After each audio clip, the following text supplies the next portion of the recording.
what I want to know from all of you is where your love of food and cooking comes from. I know for you, Anand, it was very much to do with your father and Kerala.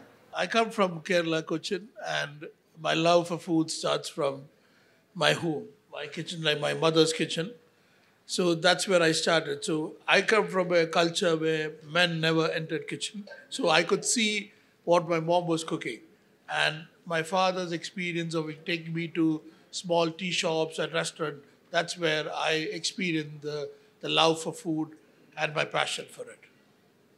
Caroline, for you, of course, your book is slightly different, although it also does contain recipes. It's more of a travelogue, and it's a personal journey too. But taking it back to those early roots, where do you think that adventurism that you exhibit in your writing comes from when it concerns food?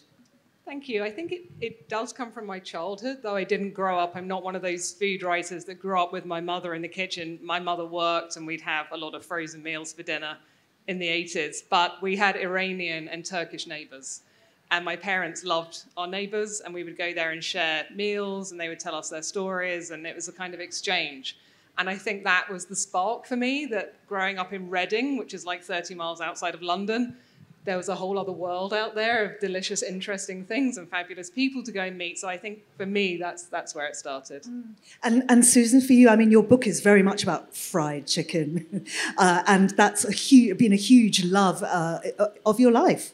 Well, the first recipe that I learned from my mother was fried chicken, and it's the first recipe in my book. I call it Mom's Fried Chicken.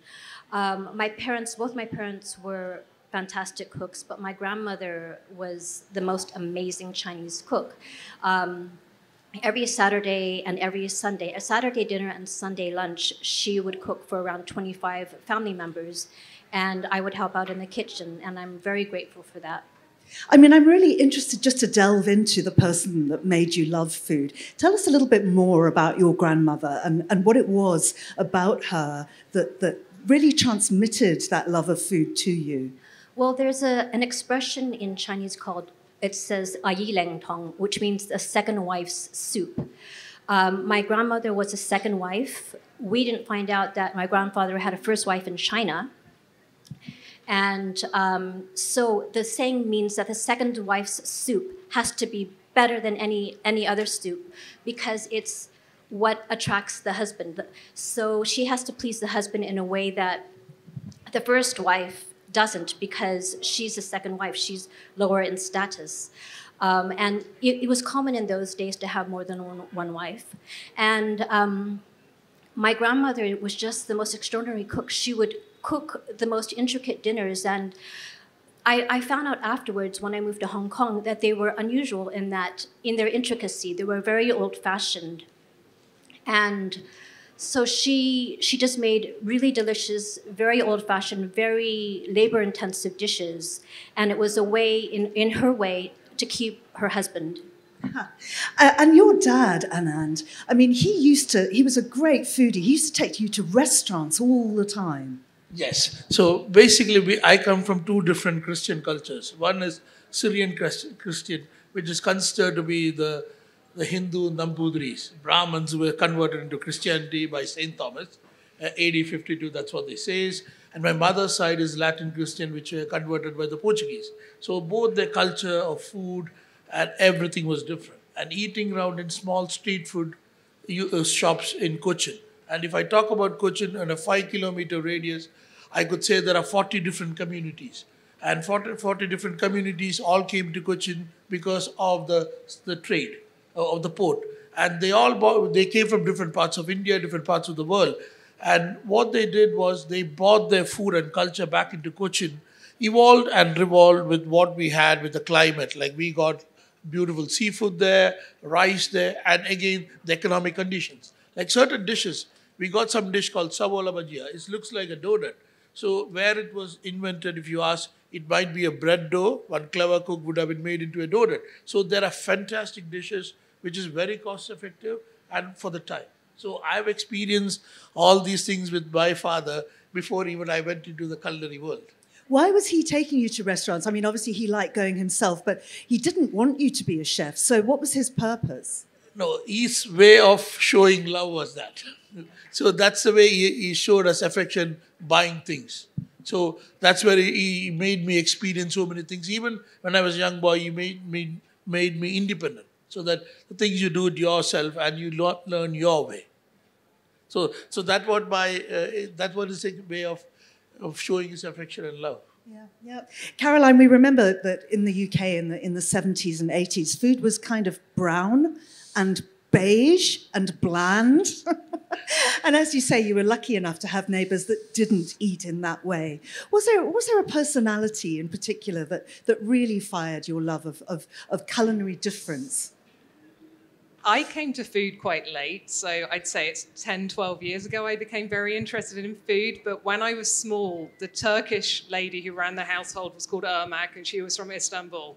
And I always say I think Istanbul, forgive me, is the world's greatest kitchen. And I go there a few times every year to eat and to hang out with my friends there. And I do think Irmak probably sowed the seed, and she's still alive, and my dad and her are still friends. So I think just growing up in that kind of multicultural community was really good for me. It opened my eyes. Yeah, I mean, we've talked about people's home regions.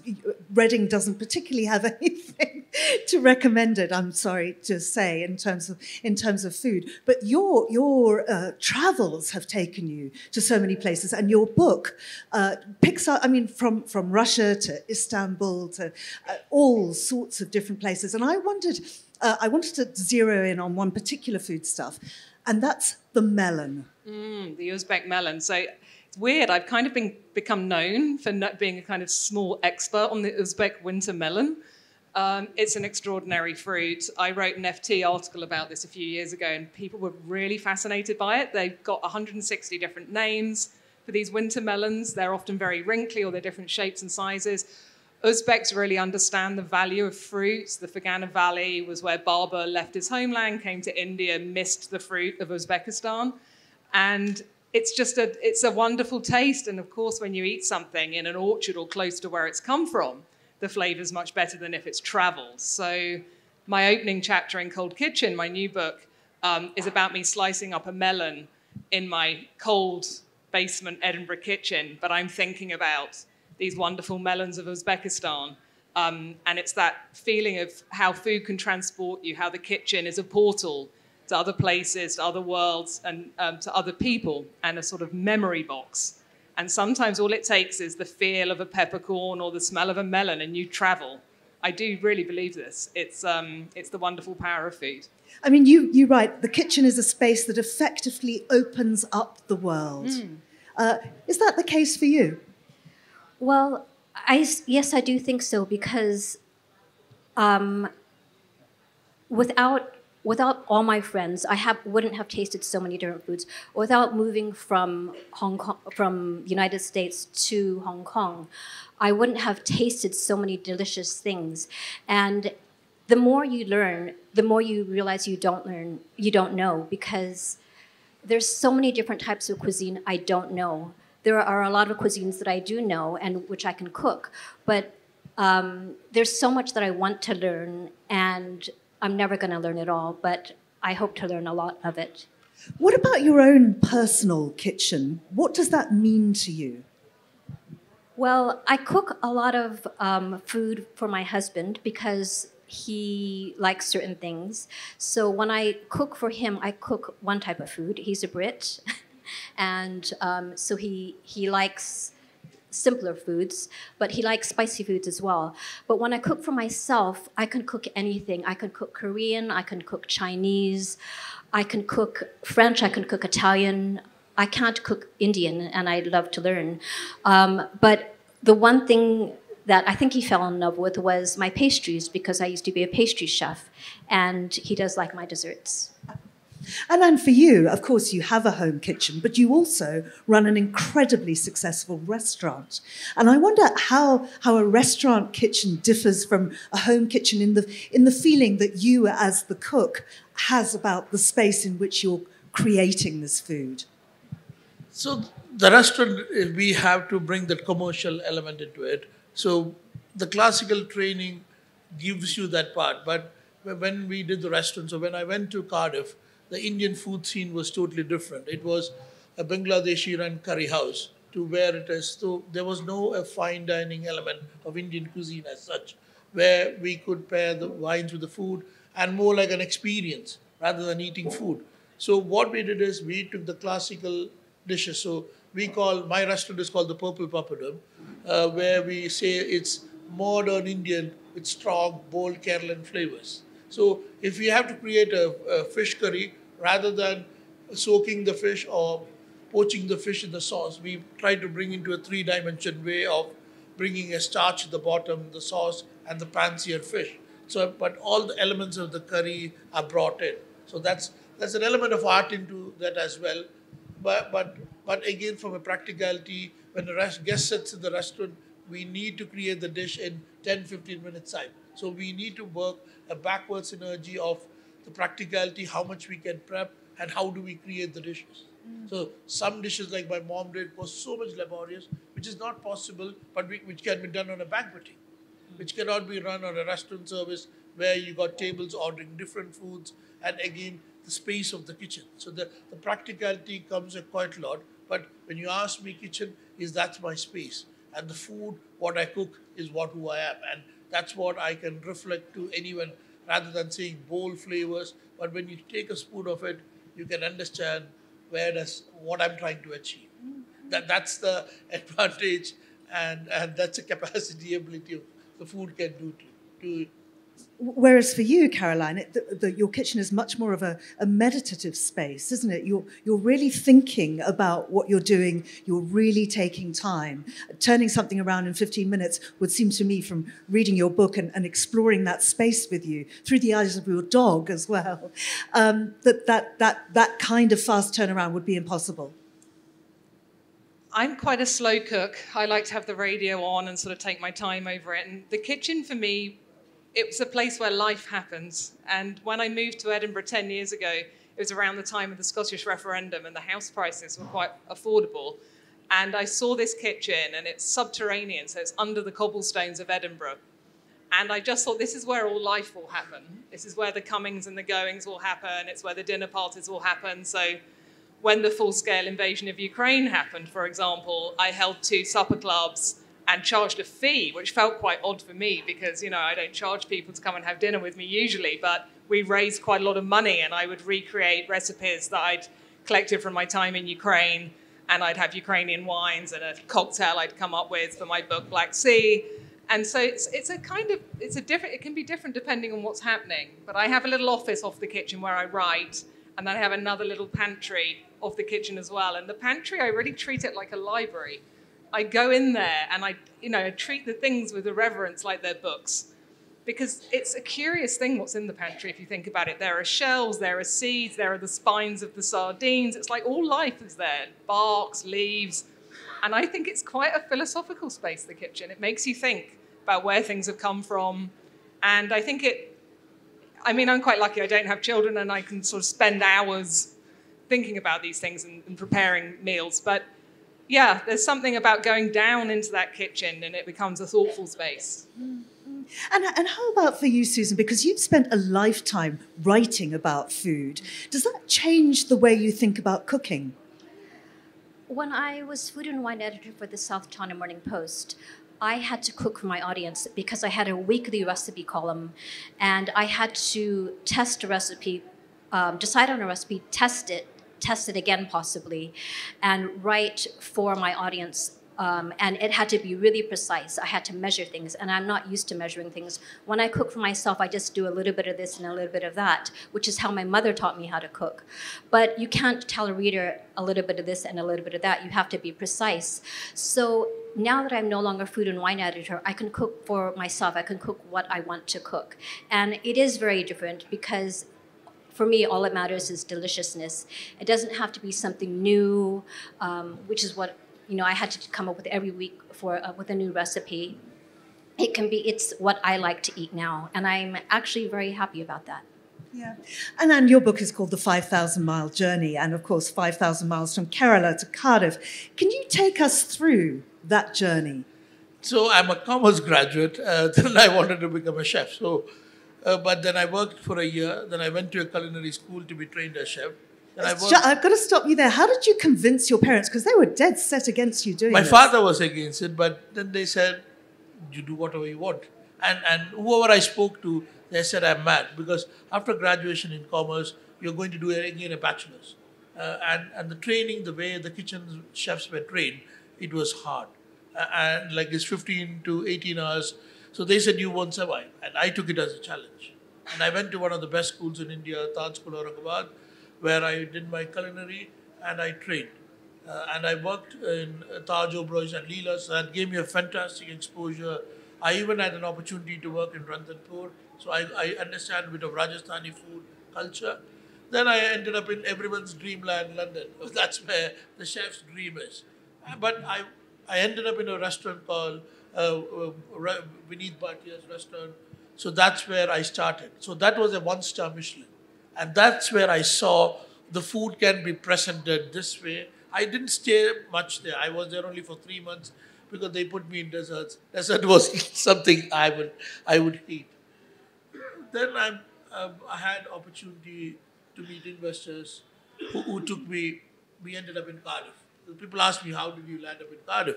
I said the investors wanted to open a restaurant and we could find a place in Cardiff. And that's where it all started. Because this is not your first restaurant, is it? No, the first one... Can I just ask you to bring your mic a little bit closer, Oh, please? the first restaurant was called the Minton Mustard, which we opened in 2007. And I was with them for three and a half years. And that time we took the restaurant in the top 100 restaurants in UK. And we changed the food scene in Cardiff. And 2011, I moved out to open Purple Papadum. And Purple Papadum is still there for the last 14 years, growing stronger. I got a good team of chefs who's with me for 14, 15 years. And of course, you've had fantastic reviews and you've won various prizes. But Susan, you're the type, you write reviews, as do you. So tell us about reviewing restaurants and how that sort of impacts. So, I mean, how have reviews impacted you?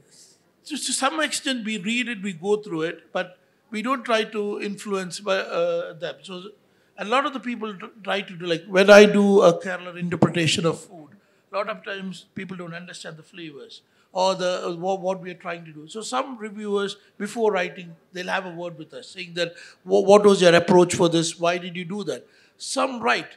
Very few people write literally blunt, but there are now a lot of food bloggers who will write and who we don't even bother because we must still look into it. If there is positive criticism, it's something which can be improved, definitely we look into it. Certain things they say is impossible. Because I don't know what culture they are coming from or what background. I have to look into, I got a 70-cover restaurant. On a busy night, we do 200 covers. So we do it 3 times. So we have to, there will be a little bit of mistakes going there, but we'll try to make it better. So as reviewers, how do you approach this? And I wonder also if the rise of the food blogger and influencers and so on has affected your trade. I don't really write restaurant reviews per se, but I do often include a restaurant in my books, but there has to be a story. There has to be a reason for me to include the restaurant. So one example I can think of, the book that I wrote about Central Asia opens in Kazakhstan and opens in a very remote town called Aktau, which is on the Caspian Sea. And there's a restaurant there called Barashka. And it's run by a guy whose parents came from Baku in Azerbaijan across the Caspian Sea, and they arrived to build the city because it was part of the Soviet Union. That's interesting, so I want to know about that. So I sat down with the owner and he told me about his family history and how they'd come and how he includes flavors from Azerbaijan into his Kazakh kitchen. So if there's a story like that, I'm interested. I don't really do standard restaurant reviewing, but I love the stories of the people in the kitchen. Susan, tell me how you approach reviewing.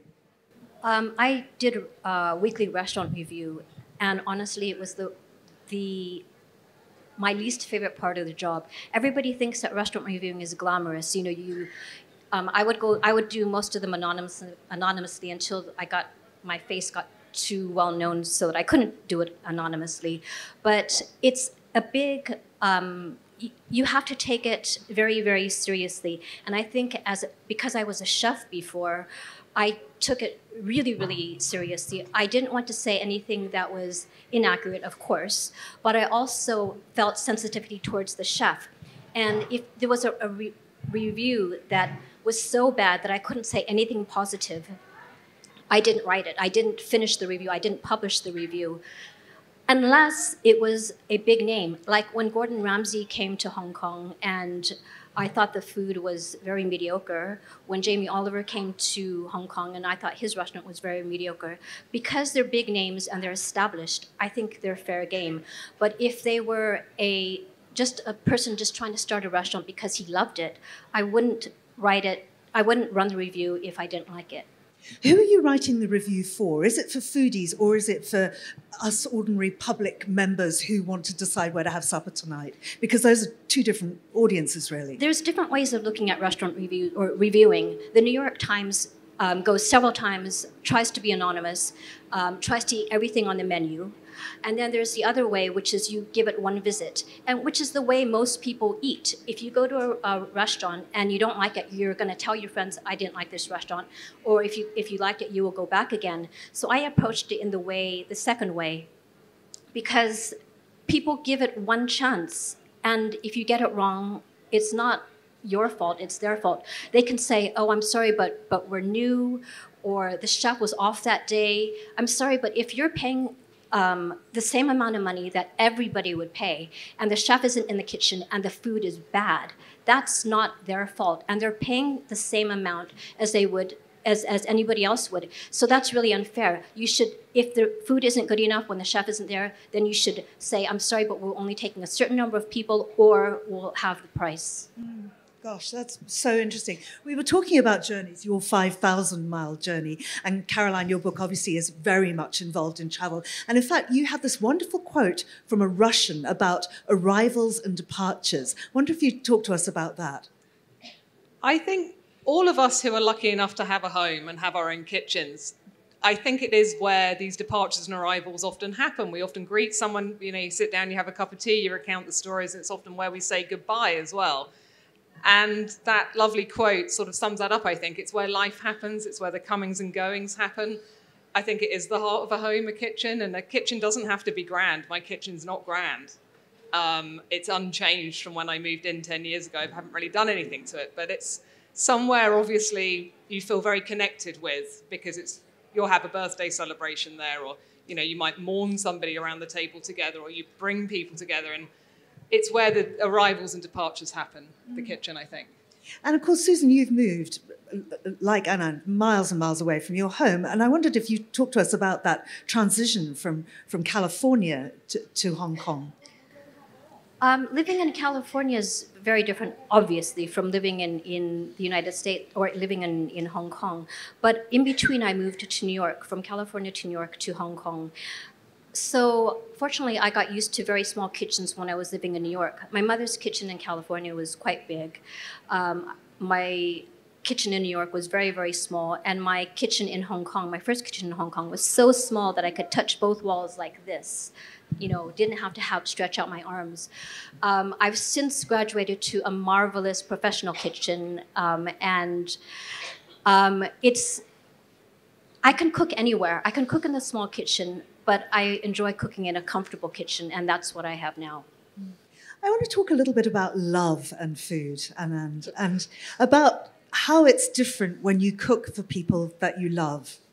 So food has got something called the emotion. Like when our moms cook for us, or someone who loves us cook food, they don't buy the most expensive ingredients or elements into it. They cook it in such a way that, oh, I got some guests in, they're very close to me, and they put that affection and love, and that transforms to food, and that carries through the food. So when my mom was making food for us, she thought it's for my kids, it's for the family. And that affection and emotion carries through food. But in the commercial world, we struggle this. Even though we got recipes in, everything like what Susan said, I exactly run restaurant with grams or liter. The biggest thing which we have in the kitchen is a measuring scale. We have a lot of them, so that the boys don't go wrong in measuring. But still that environment to create that affection, to do that, we still try our level best to deliver in the restaurant, but it's a challenge. Caroline, how would you address the same question, food and love? I think for me, it's an acknowledgement of these countries that I've spent a lot of time in over the last 15 years. So I only write about the region between Eastern Europe and Central Asia. And for me, it's remembering the people I've met there or spent time with. Sometimes it's an artist I love that I've discovered there. Sometimes it's another writer who's written about food. I often dedicate a recipe to a writer. In my books, I bring back writers who have sort of fallen out fashion. I like to do that. So for me, it's a bit more abstract. It's a sort of love letter to these countries and to the people I've met, perhaps shared a meal with. And it's a way of staying connected somehow to these places and the people that have helped me to write my books.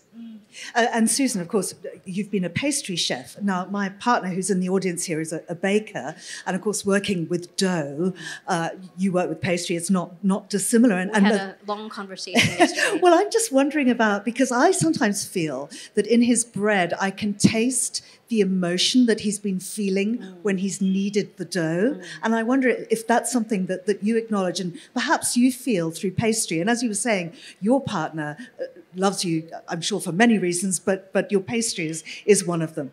Well, I love to work with doughs, and I have a mixer, a stand mixer, but when I make bread, I love to have my hands in it. And just because you need to feel the dough, you need to read the dough, because every dough is different. Even if you use the same ingredients, the same measurements, from day to day it will be different because of the weather, because of, I don't know, the movement of the stars or whatever. I don't know what it is, but I make the same bread at least once a week, and every time it's different. And you just have to understand the dough. You just read it, and to me it's really fascinating. And I make for my husband every year a tea party for 60. And it takes at least a week to start preparing. I plan all the guests, I plan how much I'm baking, and it's a labor of love. Does it taste different if you've made it for someone you love? I don't know about that. He says yes. I hope so. Yeah. And you told me that you accidentally wrote a book. How does anyone do that? No, there was a Welsh company who was doing another book, and I was associated with them. So I had 10 pages to do it. And he literally pursued me saying that, why don't you do a book? I can help you out. And that's where it all started. And then he drafted me a basic kind of structure. This is the way the book looks. Then literally I worked for a year on it. And when the book came out, it was not what he wrote. It was totally different, even the front page. So we did the first part of the book talks about my story, where I lived in Cochin, my home, and even the pictures were all done in Cochin. And one of the photo shoots when we were coming out, there was a small toddy shop, and I sat in front of the toddy shop in a normal lungi. And that is the front page of my book, the 5,000 by. So he inspired me to do it, but by years of experience and the things I've learned from. And there are a lot of mistakes I made in the book. Even though we proofread it, I did the recipe 3 times, 4 times, but still I could see that there are mistakes. So, but that's the way you learn. And it ended up, I published in 2016, and it opened me a different door. And even understanding the culture, the Portuguese colonization, and I'm even looking into a next part of a career, which I can do another book as well. And Caroline, your writing came out of being a jobbing journalist, but you were nearly not here to write at all. I'm thinking about you planning to go to Nepal. Oh, you mean the time I had a near accident?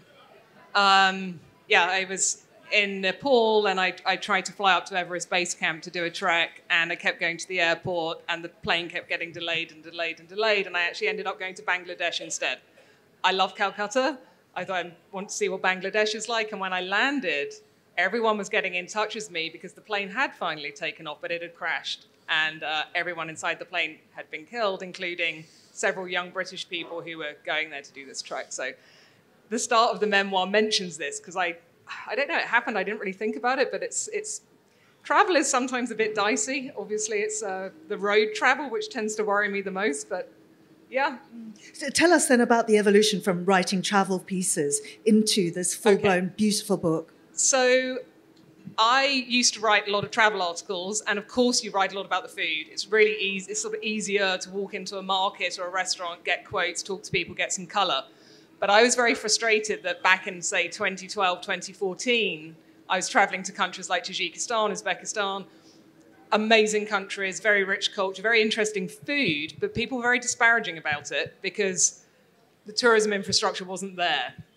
A lot of these places suffered very much after the fall of the Soviet Union, and it wasn't always easy to have a delicious meal in a cafe or a restaurant, but in people's homes, of course the food's interesting and very delicious. And so I got into this in a way as a sort of rebuke to these guidebooks, these men who'd written these guidebooks, to say, actually, you're wrong. I don't eat a great deal of meat, and I've never gone hungry in Central Asia, and there are these amazing stories to be told. Now it's becoming a more popular destination for people to visit. So that's really where it began. I published a book called Samarkand in 2016, and then have been writing those sorts of books ever since, which I call travel logs with recipes, because I think recipes are like postcards. You send them to people, they do their own thing with them, and they're like another way to tell the story, to taste the journey. It's sort of three-dimensional, and I liked that idea, because sometimes travel books are quite detached, they're a bit grand, and I thought if you use food, it brings people in. And then you can tell them about the gulags or the sad stories and the serious stuff, because you can tell any story through food. It doesn't have to all be about love, and it can't always be just about love and the good stuff. It has to be honest. So you tell the other stories as well about war and hunger and everything.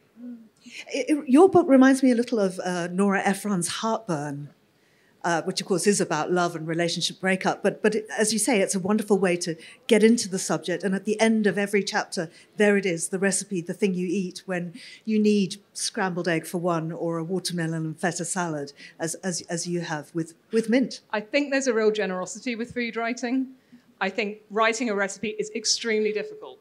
Like, I write book reviews for quite grand publications, fine. Writing a recipe is really difficult. You have to be precise. Someone's going to spend the money and the time and the energy and feed it to their family. You better get it right, because people will write and tell you if you get it wrong. It's a real skill.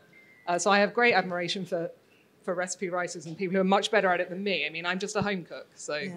Well, I'd love to know more about that, Susan, because, of course, your book, Kung Pao and Beyond, is essentially about one type of food, but you've written so many recipes around that. So how do you start crafting a recipe? What is the art of recipe writing? Well, I did it for so long with the SCMP, and... Like we've all been saying that it's all about precision. You want it to be right, otherwise the person who's making your recipe will get it. It won't be delicious. But I love it when people take my recipes and riff off it. There was a recipe that I gave yesterday for in the Friends of the Festival lounge. It was the black salt and pepper wings. I chose that recipe because salt and pepper, they're seasonings that are universal. There are probably very, very few cultures that don't use salt and pepper.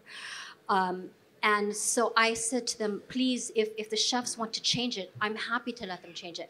Please don't take the recipe as it's written in stone. If you taste it and you think, oh, it needs a little bit chili, they should add chili. And I really like it when they do that. I really loved it when people would write to me and say, I made your recipe, but I changed it a little bit. You know, and they're almost apologetic about it, but they shouldn't be. They should make it their own. I mean, Caroline's right, the generosity of somebody doing that. I can imagine somebody having completely the opposite reaction. If you're making Susan's chicken and this doesn't taste like Susan's chicken, that could be a huge affront, but it's not. It's not. I was in Vietnam a couple weeks ago, and the chefs they knew I was coming, so they made some of my recipes, and they made my mom's wings. In the book, I asked for Kikkoman soy sauce because Kikkoman seems to be pretty universal. It's sold in so many different countries.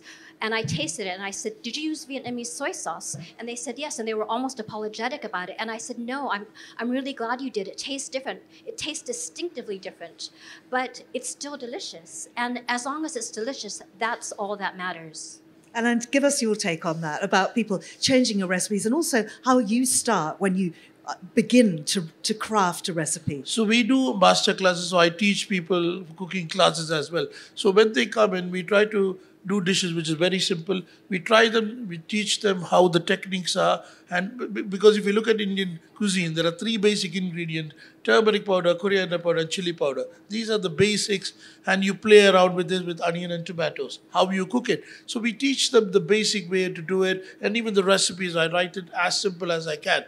And they'll try to, and they replicate with us in the class, but if in the book, they do it, and sometimes people write to me saying that we tried it this way, this was a little bit different, and I'm very specific about the brands which we use, the chili powder, the coriander powder, so which I tell them, so these are the differences they make, but everyone has got their own take on, because there's an element of temperature comes in as well, and then again, how you chop it, slices, make the final product different as well. This is going very technical. So we try to teach them, which is not much of where we are toasting 13 ingredients, roasting it, grinding into powder and thing. We show them simple poaching way of, there are 3-4 ingredients in, temper it and cook it, and they can create it. And with their basic thing, I even measure the salt and water to them. That is my problem, being a chef.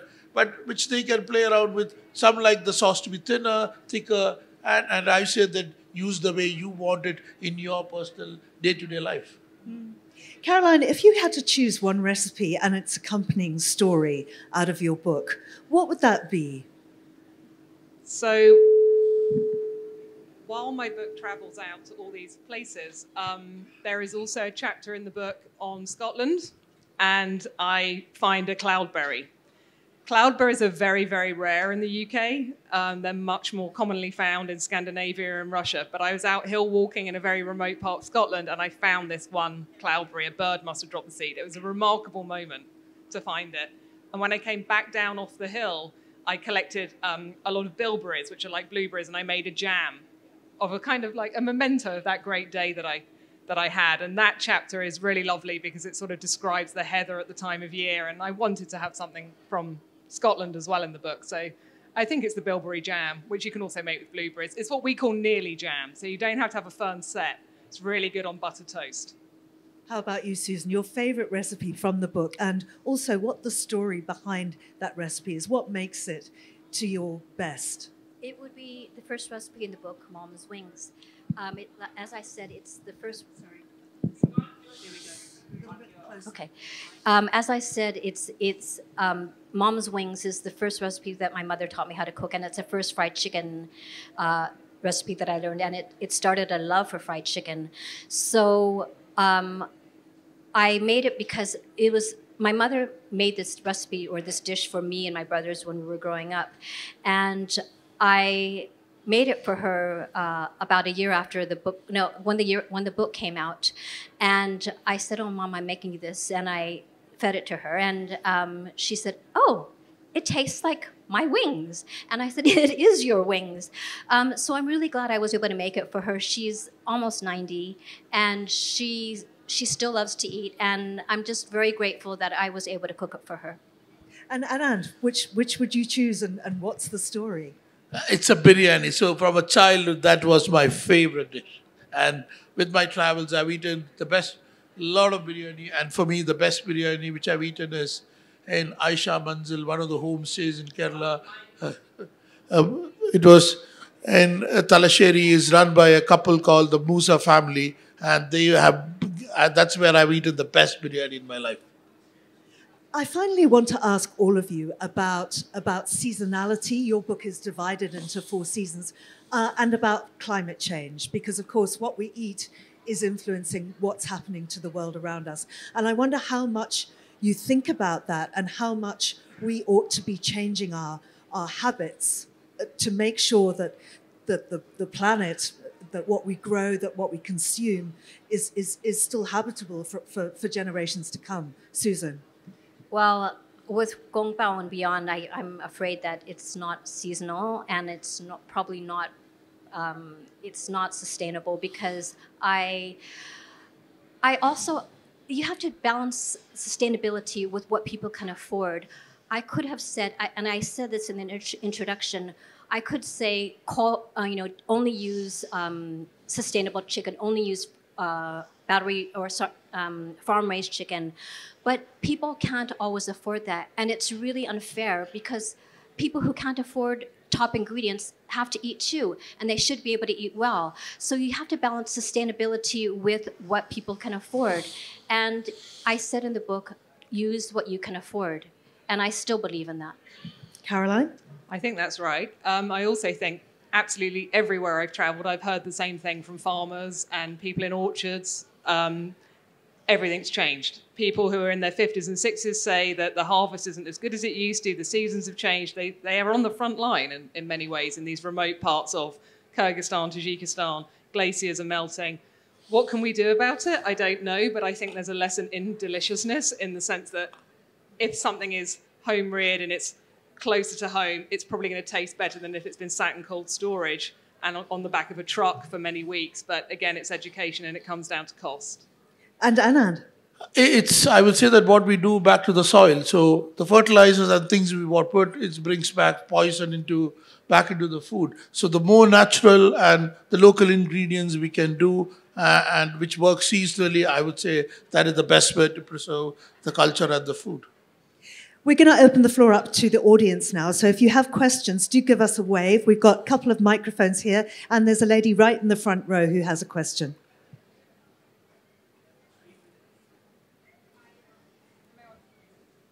Hi, am I audible? Okay. Hi, so Caroline, this is for you. I picked up this book the month it was launched. I carried it everywhere, Northeast, etc., and you tweeted about it. I really loved the fact that you've mentioned how food makes us more inclusive. Yeah, it brings us really closer, different cultures, etc. So what is your comfort food, I would want to know? And what memory does it evoke for you? Such a good question. So you know the Uzbek dish plov, which is similar to pilaf? I think it's probably that. I find rice very, very comforting. I also love Indian dal. I make a version I wouldn't be brave enough to share with you here, but I love lentils. I think lentils are deeply comforting. But plov, the layered rice dish, onions, slow cooked with some lamb or with some quail's eggs, sometimes with some fruits through it. I just think rice is the most comforting thing. Another quick question? Yeah. Noticed through your presentations that you use the word chef and also the word cook. I have a lot of kind of associations with those two words and the differences between them, and I'd love to hear your thoughts. And then why don't you take that, chef and cook? So these are the terms which we use in the industry, and it's the hierarchy in the hierarchy in the trade. So when someone starts, they start with cook. The cook is a person who just cooks the food. And more you climb the ladder, is not just cooking the food. There's a lot of management things comes in where you need to order the stuff, liaise with suppliers, work with the food cost. So it climbs a ladder from a cook to a chef de partie, a sous chef, the ladder goes up. And when you reach more the ladder, is more about the management and rather than the real cooking. Definitely your experience of cooking values in and adds in as well. Anand, thank you so much.